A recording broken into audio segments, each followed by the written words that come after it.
Isang ordinaryong araw sa buhay ng mga aspo sa bukid-bukid. Dahil wala kaming ulam as usual, ay maghahanap kami ng ulam kay Mother Nature. Dito naman po sa probinsya, pag masipag ka ay di ka talaga magugutom. At syempre, pag di ka maarte. Ito yung aming ulam for today. Mayos. Para siyang hipon na maliliit na sa sapa lang nakatira. Mayos ang tawag dito sa Bisaya. Mostly, sa mga maliliit na sapa lang sila. Yung hindi malakas ang agos ng tubig. Dahil nga, mabilis silang matatangay ng malakas na agos. Hindi daw sila yung lumalaki. Ganito lang talaga yung size nila. Sobrang liit nga ay walang halos mapapansin. Pero dahil walang ulam ang mga aspo, for today ay kayo ang aming main dish. Sobrang liit nga nila. Mas marami pang sagbot yung nahuhuli kaysa sa mayos. Tingnan nyo, oh. Puro sagbot. Sa mga tulad naming lumaki sa probinsya, sa ang sulok ng mundo ka man ngayon, anumang profesyon meron ka, pag nakaranas ka ng ganitong pamumuhay, dati ay somehow there's a part of you na masasabi mong nagbabalik tanaw. Ayay, balik tanaw. Malinis po ang sapa dito, walang mga kabahayan, walang pollution, look at the view, bukid. Lahat na nakikita nyo, nakikita nyo po. Basta, malinis po yung sapa na kinukuhanan namin ng mayos. Explain, Juday.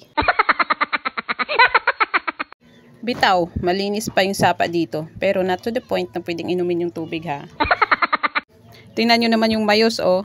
Fresh na fresh. Nagpisik-pisik pa. Ayan, oh.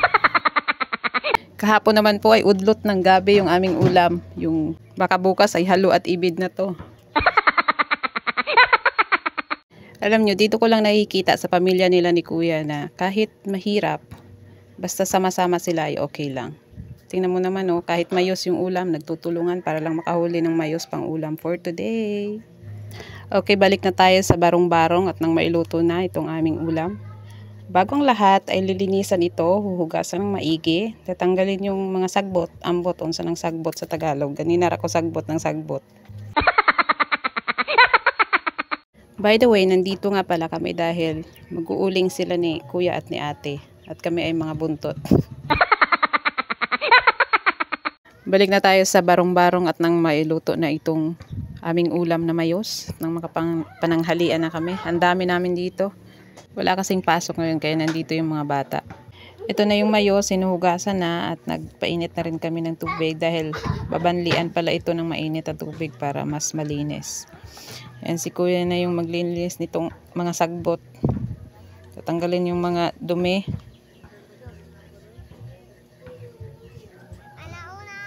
Yan si Minique. Yan, nagready na ng kasirola si Pinot. Dahil igigisa na yung aming ulam na mayos. Huwag niyo nang pansinin yung kaldero namin, luma na talaga yan. Pero malinis po yan, ha. Yan, explain na naman si Inday. Ang daming audience ni Kuya, pati aso nanood. Pero ito, pag lumaki itong mga batang to, magiging childhood memories din nila to. Na minsan, sa buhay nila, nakakain sila ng mayos. Diba? Wow! Ang partner nga pala nitong mayos, guys, ay ito. Puto balanghoy o puto na kamuting kahoy. Pang pananghalian namin. Binigay lang din to ng may-ari nitong, nitong inuulingan nila ni Kuya. Diba, libre din. Libre na yung ulam, libre pa yung kamuting kahoy. Thank you. Back to mayos naman tayo. Gigisa lang po yan, nagpapainit na ng mantika or oil si Pinot. Tapos, lalagay dyan yung mayos, antayin na magiging pula para maluto na. At nang makakain na po kami. Ayan. Ang dami namang paa.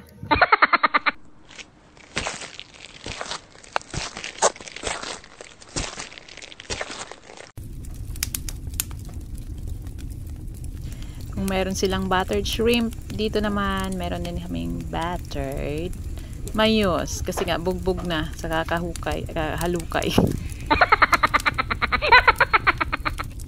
Yung isda kasi dito medyo mahal. Tsaka iba yung yung titinda ng isda nila dito, naka megaphone.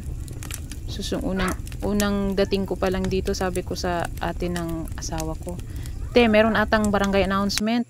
May nagme-megaphone. Sabi niya, hindi yun. Isda yun. Naka-megaphone kasi nga malalayo yung mga kabahayan. Kaya ganun. Nga pala guys, may history din tong kaldero na to eh. Kaya hindi maitapon-tapon. Malinis din po yan guys. Sabi ni ate kasi parang meron siyang sentimental value para sa kanila yung kaldero na to. At saka guys, basta walang buslot, okay pa yan. Magagamit pa po yan. Ayan, malapit na maluto yung ating mayos. Makakain na rin tayo sa wakas. By the way nga pala ulit guys, yung main video namin dito ay yung pag-uuling nila ni ate at ni kuya ng Binisaya style. Yung nililibing nila yung kahoy doon sa hukay. So naghukay sila, tapos doon nila nilalagay sa hukay yung mga kahoy na uulingin. Sa amin kasi iba. Sa mga Ilonggo kasi, sa amon iya, ginapala, ginapiko, char. Nolkan style po yung uling sa amin. Meron po akong video niyan. So yan na, nawili na tayo sa tugon-tugon. Luto na pala yung mayos. Kao na ta guys. Namit gid ni.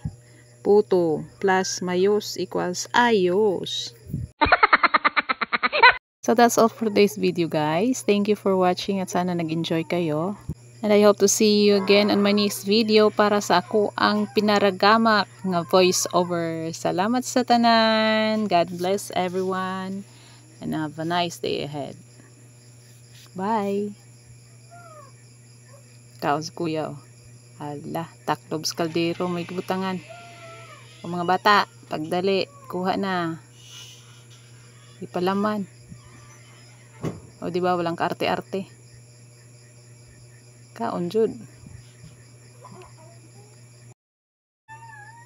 Sa dami ba naman namin, nagkasya yung aming ulam.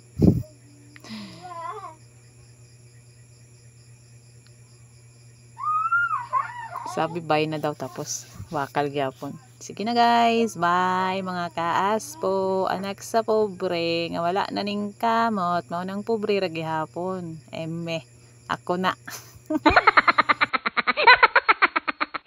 Naning kamot gyapon ko pero nasangit lagi sa brief.